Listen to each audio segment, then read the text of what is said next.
Hi everyone, thank you for joining us. Today we're going to be talking about bridging the gender gap through financial planning.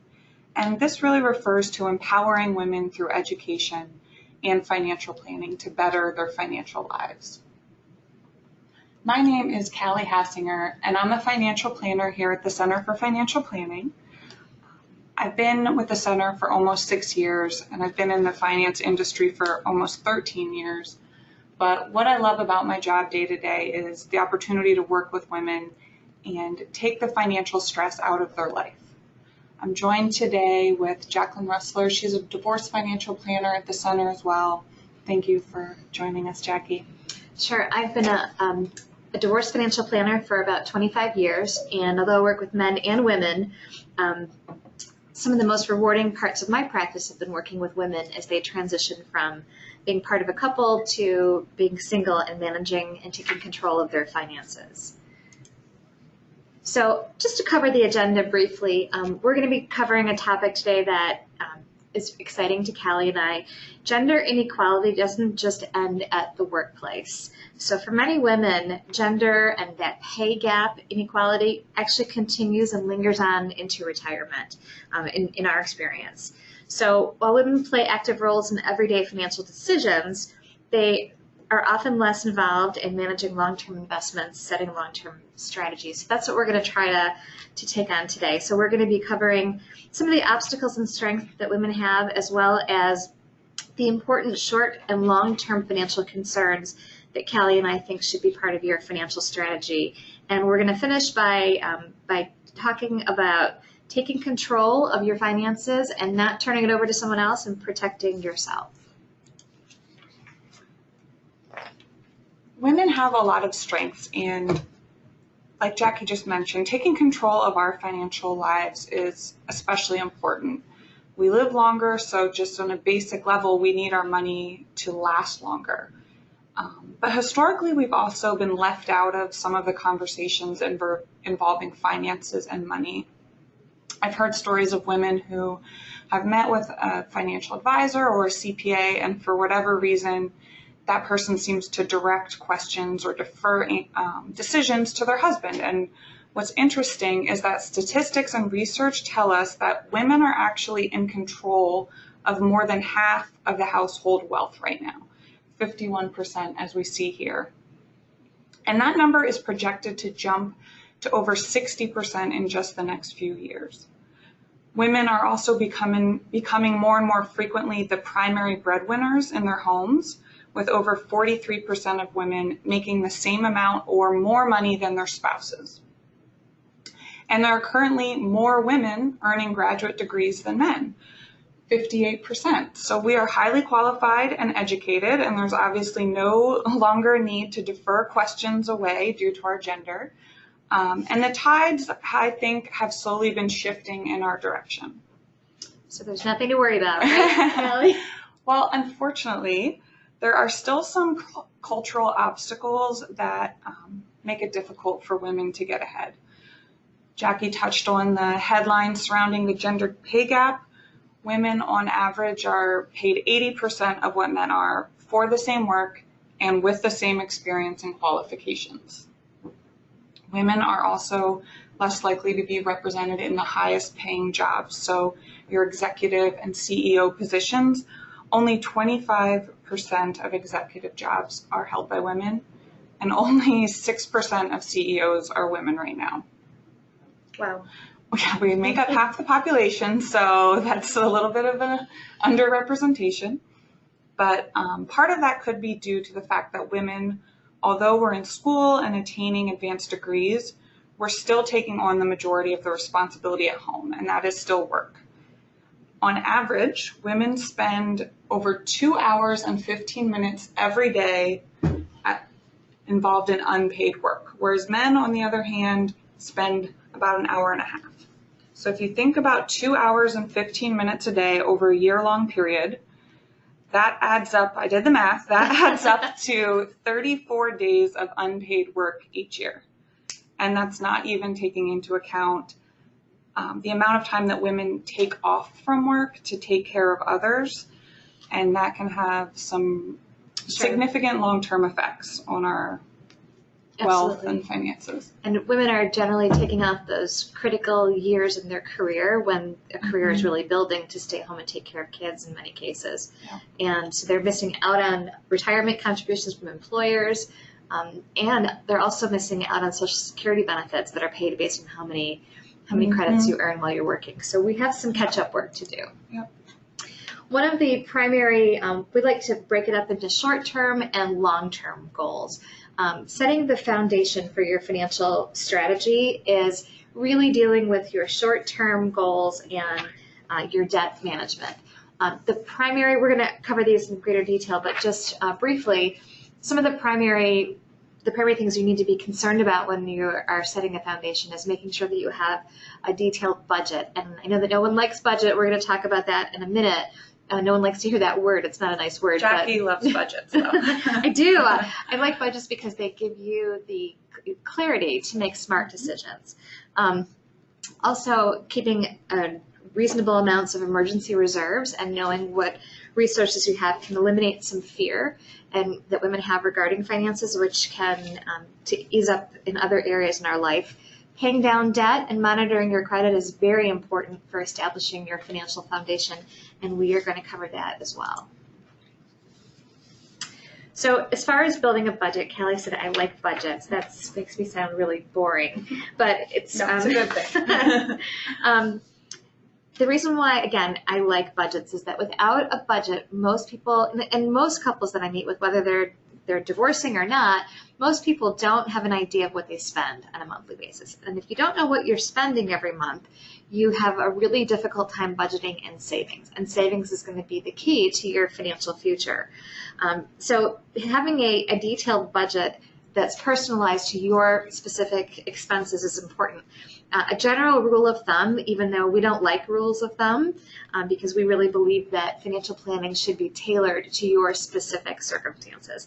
But a general rule of thumb is that you should not be spending more than 28% of your gross income, which is your pre-tax income, on principal, interest, taxes, and insurance on your housing costs. So your mortgage payment, your taxes, and your insurance should not comprise more than 28% of your gross income.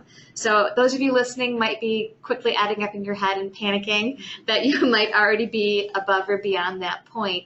And that's just something that you want to keep in mind. Your situation might be different, again, than someone else. So that's just a general rule of thumb. But when I look at a client's budget, I'm also taking a look at things that are not necessarily on the budget that I know they need to be taking into consideration. So inflation, every year it costs more money to buy gasoline and groceries and stamps, and everything goes up with the cost of living. It's really difficult to put a line item in your budget for that inflationary amount. So on average, everything goes up between 2 and 3% per year. So as a financial planner, when I run projections, I'm able to incorporate inflation in my projections, whereas if I'm sitting down by myself every year looking at my budget, I sometimes would overlook inflation. Also, taxes are not always taken into consideration. We look at what our expenses are without thinking about the fact sometimes we're looking at our net paycheck rather than actually making sure that we have the right amount of withholdings. The goal for the IRS is always that you don't get a big refund and you don't owe money at the end of the year. When you get a big refund, that's an interest-free loan that you gave the government on your money. So the idea is to come as close to zero as possible, although for some people, it's forced savings. And then also I find people do not have these last two items on their budget very often. One, minimum debt payments. If you have credit card debt or consumer debt, you need to make sure that you've got the minimum payment at least written down on your budget. Otherwise, you're going to end up just paying whatever you have left over every month. That needs to be prioritized. And the same thing goes for short-term and long-term savings. You need to have a goal in mind and try to hit that goal every month. If you don't have a goal, you're going to end up just putting away whatever's left over. And for many people, sometimes there's more month than there is money. We always like to say pay yourself first. Right. So include that in your budget. And as Jackie mentioned, and we're talking about setting aside that money to build a cash savings account is extremely important. We call this the emergency fund. It's important to have liquid cash in case of an emergency, and it should actually be enough to cover 3 to 6 months of your living expenses. If you're in a dual income home, 3 months may be enough, but if you're in a single income home, we like to see at least 6 months of your living expenses in cash. It can be difficult to accumulate that for some, but if you're injured, for example, some disability insurance doesn't kick in for 3 months, so you need to have that cash available to pay your bills. Or if you lose your job and you're looking for a new one, you want to be sure that you're taking away some of the stress in what is innately a stressful situation, looking for a new job, right? There are some options if you haven't built up that savings account yet and you find yourself needing some cash. We have 2 examples here that may not be the first thing you think about, but they are options. First is a home equity line of credit. It's different than a home equity loan. You can open this line of credit and you don't need to use it, but it's good to have it open in case of an emergency, and you're pulling from your own home equity. So in a sense, you're borrowing from your own asset. You'll pay interest on that, but that's why the 401k loan is also a good example or a good option, because in this situation, you actually pay the interest back to yourself. Some employer 401k plans, and again, this isn't necessarily the ideal resource, but it's an option. And some 401k plans allow participants to borrow from their own account. The amount allowed is either 50% of your account value or $50,000, whichever is less. And there are some risks with this. You want to make sure that you're planning to stay with that employer for at least the amount of time it will take you to repay that loan. Because when you take a 401k loan out, it's not taxable. But if you stop working at that job, separate from service is the term, you need to repay the loan immediately, or that loan amount is considered, the outstanding loan amount is considered a taxable distribution. And if you're under 59.5, you have to pay an additional 10% tax penalty. So again, this is something you want to make sure you really understand, and you want to consult with your financial advisor or planner to make sure it's appropriate. But in those instances where you need cash quickly, this could be an option. That's a great point, Callie. One other thing that I've seen with clients is when they have a loan that's against their 401k, that they will often skip making contributions to their 401k. And so they will also miss out on that employer match if they're saying that, Jackie. Unlike a 401k loan, however, most people have debt that is owed to someone else, not ourselves, right? Like credit cards, for example, or student loans. And credit cards are a big one, and in some ways an issue, because that type of debt often comes with a very high interest rate, and it's easy to swipe the card and not necessarily keep track. But paying only the minimum balance over a long period of time means you're actually spending significantly more than you originally would have.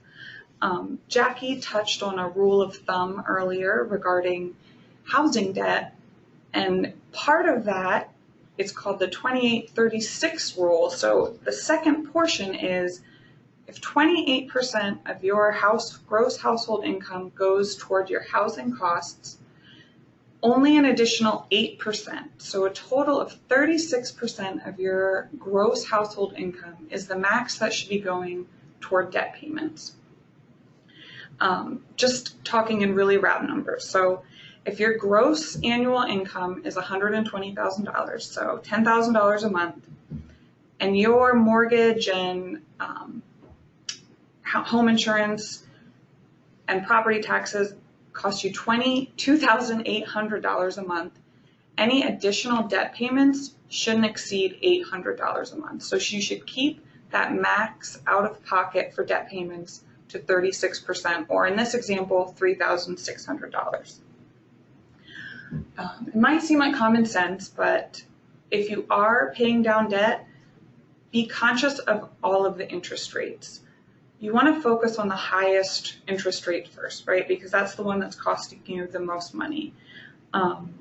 And again, that doesn't mean don't make payments on the debt with the lower interest rates. You want to be paying on all of it. But if you have room to make additional payments focus on those higher interest rates. One strategy we like to talk to clients about is the waterfall debt payment strategy. And I'm going to need you to visualize with me for a second. Imagine two buckets, and they're empty buckets. One represents your student loan debt. One represents your credit card debt. Each month, you're paying $100 into both of these buckets, so $200 total. And that's in your budget that you've worked out with Jackie. You know you can afford to pay $200. You fill up that credit card bucket, and that is paid off before your student loans are paid. Instead of using that $100 that you no longer have to fill the credit card bucket with and just spending it, direct that $100 to your student loans. So now your budget's the same. You're still paying $200 toward debt, but you're paying off that student loan more quickly. And if you're paying down debt aggressively like this, you're most likely going to see an increase in your credit score. If you're not currently monitoring your credit score, at least periodically, it's something we recommend for all of our clients. There are a lot of providers out there that can assist you, but one free option, which we have noted here, is Credit Karma. They do a soft inquiry, so sometimes if you're pulling your credit score regularly and it's a hard pull, that can negatively affect your score. But this soft pull does not affect your credit score. How can you improve your score, however, if we don't actually understand what creates a credit score? And these are the 5 primary pieces that are taken into account. First, your payment history. So are you paying on time? Have you always paid on time? Next, the amounts owed. So this is another quick rule of thumb. Again, rule of thumb, not necessarily appropriate for everyone, but try to only access about 30% or less of the credit that's available to you. So if you have $100,000 of available credit, try to keep the amount you use to about $30,000. Again, just round numbers. Seems, again, common sense. You don't want to max out every credit card you have. But that's also not to say if you have $30,000 worth of debt and you've maxed out that limit, don't take out additional credit lines to try and drop it to 30% and just not use them, because that can negatively affect your score too. Because if you see there, new credit opened also affects your score. And then it's what type of credit you have. Is it a mortgage, student loan, credit card debt? Those are weighted differently. And then I jumped over the one there, but the length of your credit history. So when you're starting out, it can be difficult to build a good score, but if you give yourself time, you'll see that change. So Kelly, what is a good score and what is a bad score? So a good credit score is 670 or above. You get into the bad range, the red zone, at about 580 or below. And anything in between that 580 or 670 is fair. And those numbers matter because that's how creditors determine how much of a risk you are to lend money. And so it raises your interest rates. Yeah. Okay. All right. That is great information. We're going to jump to the second piece of our presentation today, and we're going to talk now switching gears and moving on from that foundation to building for your future, planning for retirement. We're going to be for financial planners, the most important thing that you can do to protect your financial future is to have a plan. When do you want to make work optional? Do you want it to be 65, 67, 70? Most people would say tomorrow, but realistically, when do you want to make work optional? I like that, work optional. Yeah. So if you were planning a vacation and you wanted to go somewhere nice, you would pick a destination before you got in the car. You would have a map. Maybe you would arrive somewhere nice without a destination in mind and without a map, but you have a much lower chance of getting somewhere that you want to go if you didn't pinpoint your goal. And it's the same thing here. This is one of those areas where I found in my career that women, we tend to think about what's going on financially right in front of us. We're really good at paying the bills on time and managing everyone's schedule, and we sometimes forget about what is my actual goal. And in order for your financial advisor to tell you what amount you need to save every month and earmark towards retirement, you have to know when do you want to retire and what kind of lifestyle you want to have. So we're going to cover retirement savings, really important for women. A lot of women are not, in our experience, involved with their overall investment strategy and investment management. And there are certainly reasons for that, but we need to change that. And estate planning issues, what happens if when you die, have you been appropriate or if something happens to you, and learning how to anticipate something that might arise that's unexpected, whether it's a disability, a divorce, an early widowhood, trying to prepare yourself financially for those things. So the first part of your plan, once you determine with your financial advisor what amount of money you need to be setting aside every month, which again is going to be based on your current living expenses and your written down goal of when you want to retire. The next thing is, where do you earmark those retirement funds? And the first and best place to earmark your retirement contributions is in any employer-sponsored plan. So whether it's a 401k, a 403b, 457 if you work for a nonprofit or a municipality, those are the types of investments that you want to go for first. And the reason for that is that they're in some ways a triple whammy benefit in terms of the bang for your buck. So this year, every year the amount is changed, but this year taxpayers are allowed to contribute $19,000 per year to their 401k. If they're over 50, it's up to $24,000. The government wants to encourage you to try to catch up so that you don't end up on their payroll one day. So there's a larger amount. And as far as the triple whammy goes, any amount that you contribute to your 401k is tax deductible. So if I am putting away $10,000 a year and I make $100,000 in my income, the government only taxes me on $90,000. So I don't get taxed on that additional amount. So that's benefit number one. Benefit two is that the government does not charge me on any of the interest earnings. I don't have to pay taxes on the dividends or growth on that money over time until I start to take it out for retirement. So I always explain to clients, think about it as having an umbrella over your money. And so the government doesn't really see all of that interest that you're earning. You don't get taxed on it until you start to take the money out. So you are earning interest on your interest and it compounds faster. So that's the second benefit. And the third benefit is that many employers will offer an employer match up to a certain percentage for their employees for any amount that you contribute. So I have a lot of clients that come in and they know about the match and they're putting money away, and that's great, but they're putting in the amount just to give them the match. And so I'll ask, why there's more money here, you need to be saving more for retirement, let's allocate more. And they say, well, that's just I'm doing just the match. Well, you want to put in the most amount that you can. You really want to try and increase that qualified plan money bucket. And if you can, over time, sometimes we forget that we've been putting the same percentage away of our income, even if our wealth is increasing and our income is increasing. You want to kind of sit down again with your financial advisor at least once a year and determine if you can increase your contributions over time. Even if you increase that by 1% each year, in 5 years, that's 5%. Right. So as much as you can do, as Jackie's saying, but if it seems daunting to be putting that much of your income into something you theoretically can't access or shouldn't access until you're at least 59 and a half, just, make it palatable by using those small increments. Exactly. Yeah. So it's not an all or nothing. And I think that's an important point for all of our strategies, is that sometimes if something feels really overwhelming, we think, well, I can't put away 15%, so I'm going to just put away 5%, but maybe 6% would be better this year to get you on target for increasing it. Exactly. Now, once you end up maxing out on your 401k, what is the next? And not everyone has a 401k if they don't have an employer that sponsors one. The next area that you would want to put money away towards retirement is in IRAs.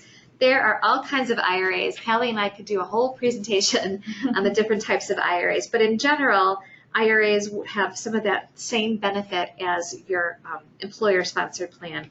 So you can make contributions to regular IRA accounts that are tax deductible, and you also have that tax-deferred growth. Again, there are different kinds of IRAs, and you should be talking to your financial advisor about what is best for your particular strategy. What's really going to be driving whether or not you make it to your destination for retirement on time, in addition to the amount of money that you put away and the earliest that you start, is going to be how you allocate the money. And as women, again, I find that sometimes we can be a little bit more conservative with our investments, and that's really going to have a big impact on us down the line. So if you had, let's say, Callie, you wanted to have the perfect investment. There's no such thing out there, but if you did want to have the perfect investment, it would probably grow over time. So you'd want to put your money into something that's definitely going to grow. So you're looking for growth. Another benefit of an investment that many people are looking for is they want income. So they want an investment that's going to spin off some income for them over time. Third, when I ask clients, they want to make sure their money is safe. So they want to have an investment that also has some safety. When I go to the bank, I know for sure my money is there. I'm not worried that if I need it, that it's going to be gone. So we want to have that. And then going along with that is liquidity, which we've talked about a little bit, in case you have an emergency, in case you need to access money.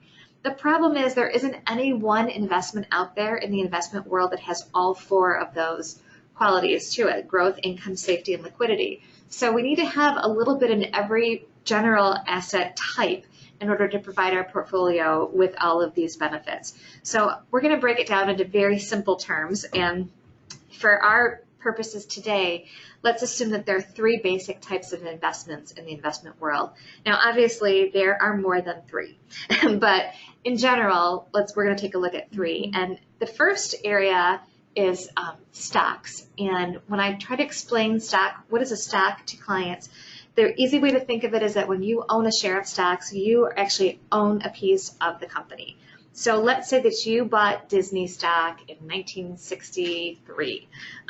Your money would certainly have grown quite a bit over time if you just left that in that stock. So when we are buying into a share of the company, we're going to share in the risk of that company succeeding or failing. And let's say that someone comes to you and says, I'd like you to invest in my company, but I don't have any money. It's a brand new startup, and can you give me money, and I'll give you a piece of my company. So if you invest $10,000 in that, you have a large risk that that company might go bust, and you may end up with nothing. So you're expecting that you're going to get growth on your investment, but you don't have that safety. You're not sure that that particular company, that stock, is necessarily going to go up over time. You certainly don't have liquidity. When you are investing in stocks, you are investing for the long term, and you need to have money in there that can be subject to investment ups and downs over time. So we're primarily investing in stocks. We own companies and to add growth in our portfolio. The next area that you want to make sure you have some access to in your portfolio are bonds. And bonds are similar to stocks, but different. Let's say that, going back to my example before, someone approaches you, asks you if you'd be willing to put $10,000 into their business, and you say, it feels really risky to me. I will loan you the money though, because I believe that you're going to be successful, but I want you to pay me interest every year until you pay the money back, and then at the end of the term, you get your money back. When you buy bonds, that's what you're buying. You are buying, you're loaning the company or government or municipality, whatever the bond is issued by, you're loaning them your money. Are you doing this because you think you're going to get some growth over time? Yes, but that's not primarily why people are investing in bonds. It also provides income. Most bonds are going to be giving you a dividend twice a year. So you get some income from that, but really it tampers the risk in your portfolio. So it gives you some more security. Then there's less risk that you're going to lose your money, so there's going to be less return that you're going to expect on that.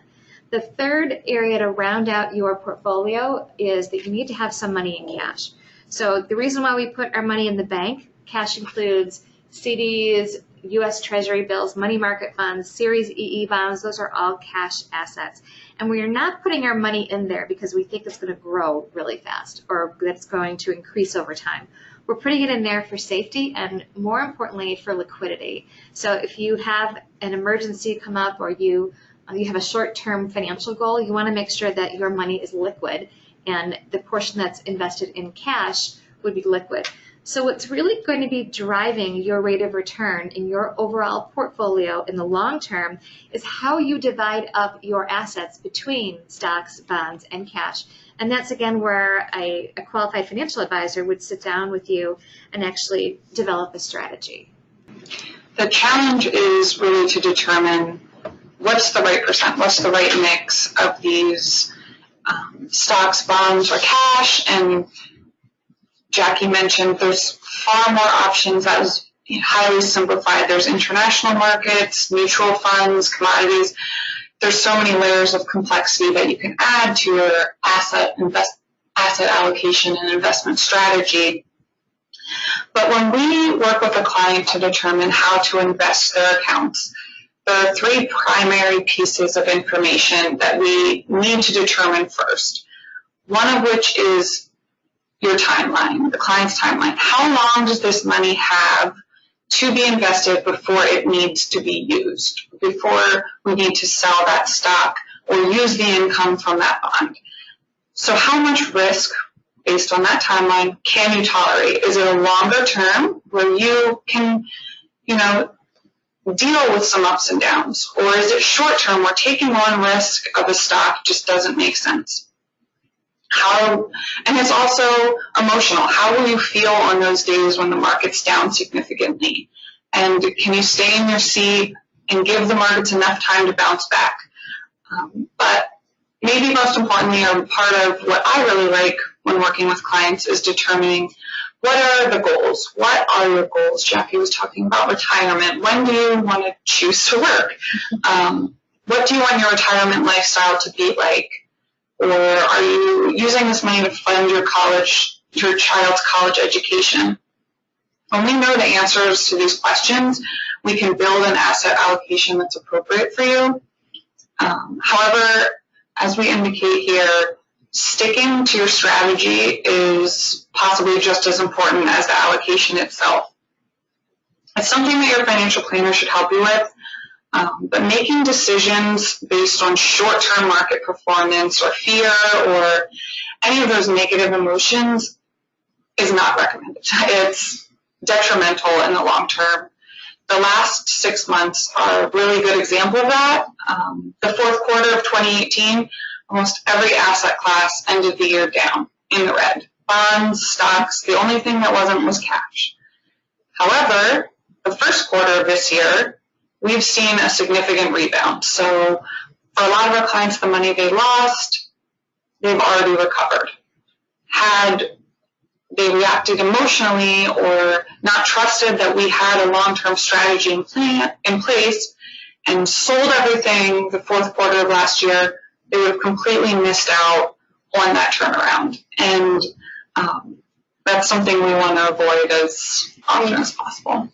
I think that that's really important too for women who are just moving into the management of their investments. So like my divorcing clients, if you haven't been watching your investments, all of a sudden you come into some money that you're in charge of now, and you see a huge dip. That's where a financial advisor can be so beneficial because they will keep you on target, keep you on your path. And like you said, people that took their money out at the end of the quarter, they would have missed the rebound. Yeah. It's hard to remain focused, especially if you are watching the news and listening to the media, because it can be stressful, and their goal is to elicit a reaction from the audience. Right. So right, exactly. It's going to be sensationalized. So put it on mute. Or call your planner. Right. Okay, so, a few other items we want to cover before we close. Estate planning is another area that you can protect your long-term financial strategy. This is very applicable to many of the clients that I work with. Once they get divorced, they their judgment of divorce, they don't realize always, is only binding on them and their ex-spouse. It's not binding on a third party. So, for example, even if my judgment of divorce says that my IRA goes to my heirs, whoever I decide, and not my ex-spouse if I die, if I don't change the beneficiary designation on my IRA, it doesn't make any difference what my judgment says. So whoever I leave on as my beneficiary, that is going to supersede any judgment of divorce. And so that money would go perhaps to someone that I didn't want it to go to. That's something that gets left off for many people. They forget about those things and don't remember that they have to go back and do that. Again, that's where working with a financial advisor when you've gone through a major life transition can be helpful. Not to delegate everything to them, but for them to guide you when you're in an emotional time, to guide you through the business of what you need to do to take care of your finances.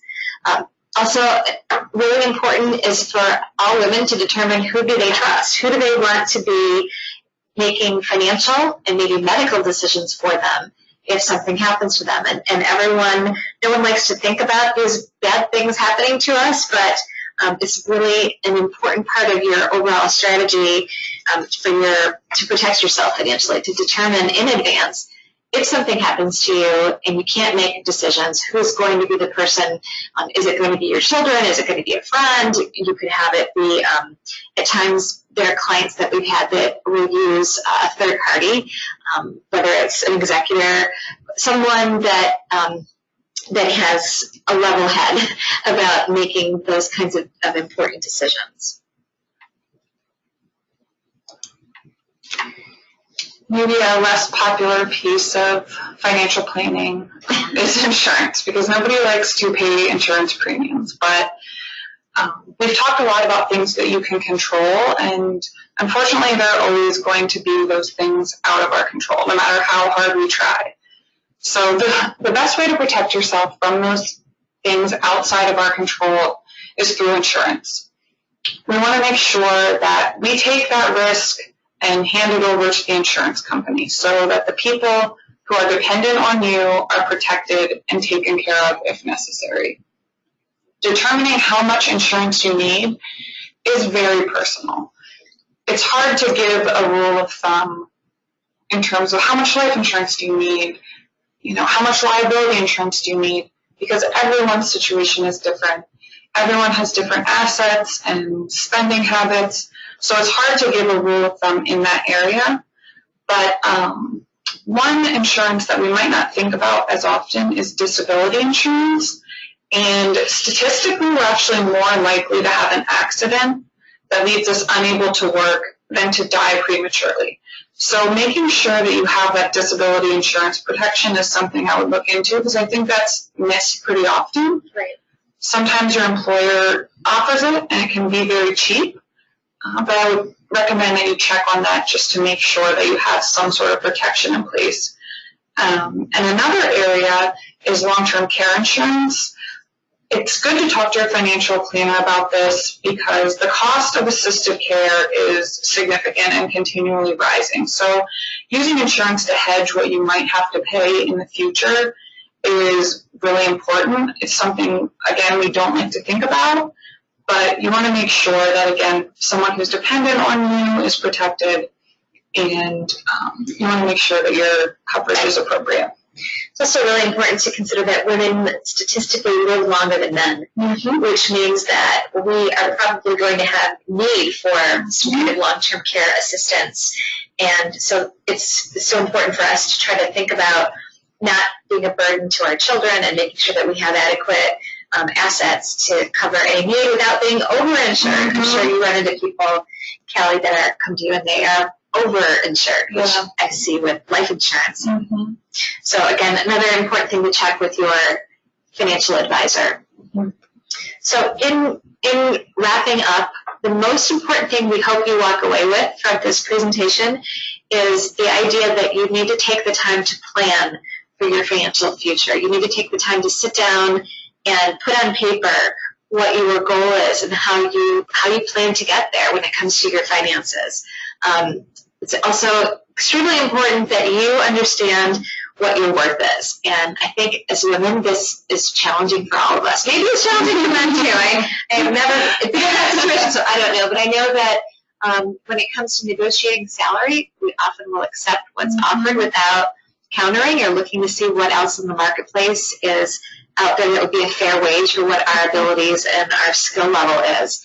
When it comes to working with clients that are getting divorced, I know that many of my clients are willing to accept an initial offer, the women, without thinking about what is fair and equitable. And in our state, all divorce settlements in Michigan are supposed to be equitable, which means fair, not necessarily equal. So sometimes a fair settlement in your divorce is actually maybe more than 50% of your of the assets.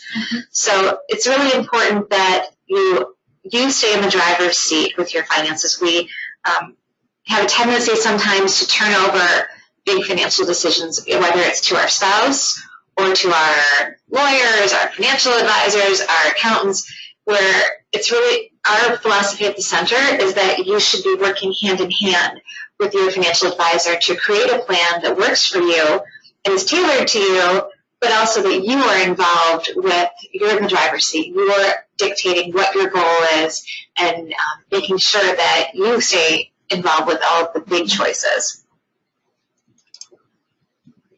Thank you so much. I think that covers everything. If anyone has any questions that we didn't go over, please feel free to give us a call or shoot us an email. Our website is here as well, so if you want to take a look, feel free, and thank you again.